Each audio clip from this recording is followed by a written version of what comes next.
Okay, it's my real pleasure to introduce Christopher Shade. He'll be reading from his novel, The Good Mother of Marseille. Christopher's stories, poems, and book reviews have appeared widely, and he has won story awards, including the Writers at Work Fellowship Competition.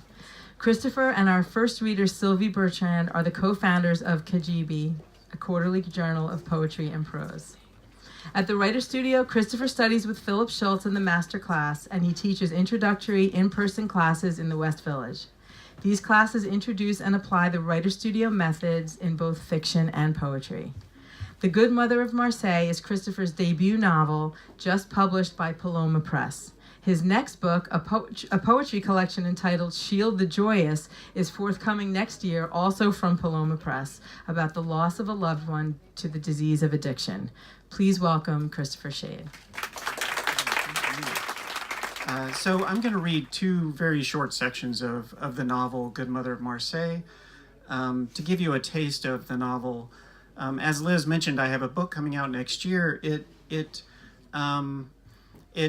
connects really well with The Good Mother of Marseille because it's about, as Liz said, it's about grappling with understanding a loved one's addiction and the search for, understanding like ourselves in that mess. And that's a lot of what Good Mother of Marseille is about. These characters, there is a central character named Noémie who is, I'm going to read from, she's in the first chapter and she's in most of the book. And she is on that search to, it's sort of a search to, through working to understand other people, kind of come to understand ourselves. And all of the characters in this book are on this same journey. It's a journey of acceptance, of like trying to come to accept what's happening in the world around us, and then trying to get the world to accept us, and then also finally trying to accept ourselves. So this is the opening pages. 3 years in, and Noémie still couldn't get a good night's sleep in Marseille's train station quarter. She couldn't leave the windows open because there was too much street noise. When the windows were closed, her bedroom was too hot. All night she was opening and closing the windows. A Quebecoise, she couldn't get used to the heat. It is a total coincidence that we're all writing about French Canadians, by the way. The heat kept her awake. The night air outside was the same as inside. Lying awake, she worried that the next day would be hotter than the day before. Marseille, a bouillabaisse stew left on simmer. Distasteful, but it was hers. Young people at all hours of the night drank in the streets, cajoled each other, threw insults, sang, shouted declarations of love up at the windows. None of those shouts were for her. It was only a trick to get a woman, any woman, to come to a window. Traffic congestion on the boulevards sputtered and growled and emitted the suffocating odor of exhaust. An oscillating fan pushed warm air at her. Where the fan did not push air in the room, the air did not move. She could not leave the bedroom door open. If she left the door open, her hot dog, Chinello, would stick his nose in the room, wander in, and then jump up on the bed, but she would not have a dog on her bed, not even Chinello. Noémie took Chinello out for walks in the quarter, day and night. On the narrow streets around the Jardin l'Abadie, on this night there seemed to be no one else out, but she could hear the noise of people inside their apartments. It was a constant clamor that rose to an uproar and then broke, with the agitation of a people who are discontent, but at least have found one another. The noise was distinctly of this place. Montreal had not been like this for her. Noémie was tense walking these streets. She could see these other people of Marseille in low windows, always together, like new friends in each other's company. Probably they didn't know that they could be seen as they were by her, that they were regarded with the bitterness that Noémie felt. For them, it seemed everything was working out. For them, everything was easier. Noémie felt angry whenever she saw them in their windows as she walked, as Chinello went ahead on the leash and paused to sniff things and was pulled and seemed annoyed of the leash. She called him Chino as they walked, sometimes Chi-Chi, sometimes Choo-Choo because he looked like a little train. On this one-way street, some cars were parked facing the wrong direction. This was the way of Marseille. No one followed the rules. Noemi had come to expect this after hard years of daily melees. Money was hard to come by. She scraped together a living by translating technical documents from French to English for big French companies.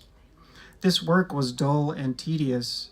Because it had to be precise, it got in the way of what she was there to do, her dissertation. When she fell behind on bills, she begged recruiters for more work. Sometimes she could get them to pay in advance. Hard seemed to be the way for everyone she knew in Marseille. Hard was simply the way of Marseille in every way, big and small, but it was worth it. She felt this way and was sure that every other resident felt this way. There was no other place for her. She had made Marseille her place now. In all the noise, Noemi heard a peal of church bells that made her anxious about the late hour. She did not feel in danger for any reason other than the late hour. She could take care of herself. She was tough as nails, a man had once told her. He was a Michigan man she dated here in Marseille for a short time. He'd pulled away from her more quickly than she'd expected, and then it wasn't long before he'd left Marseille and was absent from her life. She didn't think she was tough as nails. She hurt. She bled as easily as everyone else. A knife could cut her the same as anyone else. A strong man could physically overpower her if she wasn't careful. Only she could outsmart them all. She was aware that this was not the safest place to be walking at night, on this street where lights did not do enough to dispel shadows. For anything might happen in Marseille. Anything might happen just when you least expected it. So I want to give you a taste of the novel, so I'm going to jump ahead to another section. There are a number of characters in the novel. Noemi is a central character, and with some of these that were from just the world of imagination, they were sort of painting the edges, like painting the edges of a painting. And when you stand back from the painting, you think the painting wouldn't be without all of this on it. So these other characters, I really enjoyed writing about them, and I think that they add a lot of texture about Marseille. And I spent a lot of time in Marseille, and I heard a lot of stories about a lot of these things. This chapter is called The Two Men of Rue Saint-Feriol. On the Rue Saint-Feriol, Marseille's wide pedestrian shopping street, one occasionally sees two men watching from the crowd. One occasionally sees two men watching the crowd from a wall or from the shade of a recess. These two men are pickpockets, only they don't want to attract too much attention because the police may begin to care.